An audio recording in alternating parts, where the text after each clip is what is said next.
but principal, c'était de faire sentir le lien de l'homme à la Terre. Comment on ne peut pas se passer de la Terre.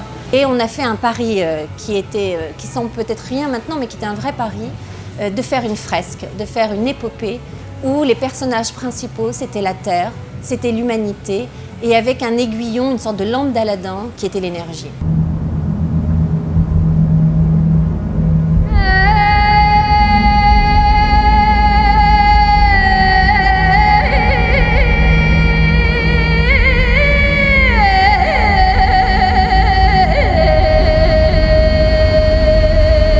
Donc ce film, ce n'est que finalement de la biologie, de la physique, de la chimie, des stats, mais porté par une réflexion sur notre place sur la Terre et quel avenir nous voulons nous créer ensemble.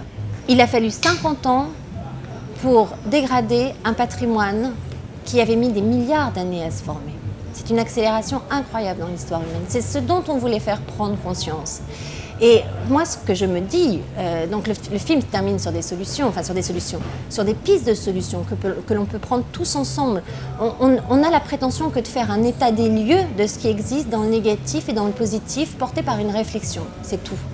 Et quand on voit ce qu'on a fait en 50 ans, comment on a pu dégrader la Terre en 50 ans, on dit dans le film donc qu'il nous reste que 10 ans pour réagir. Un film se fait sur une idée, l'idée du réalisateur et un scénario. Et ensuite, on va tourner.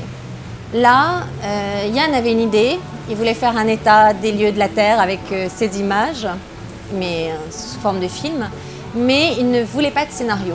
Et il ne voulait surtout pas de scénario, en tout cas, avant de tourner. Et donc, ils sont partis tourner partout sur la planète.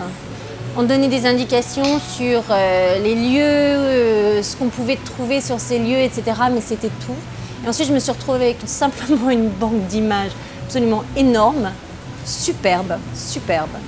Et il fallait raconter une histoire à partir de ça. Donc, comment tenir en haleine un téléspectateur ou un spectateur de cinéma pendant 2 heures, donc pour la version longue, ou 1h30 pour la version courte, avec seulement des images aériennes, en ayant un discours très alarmant sur la planète Terre et qui quand même fasse réagir.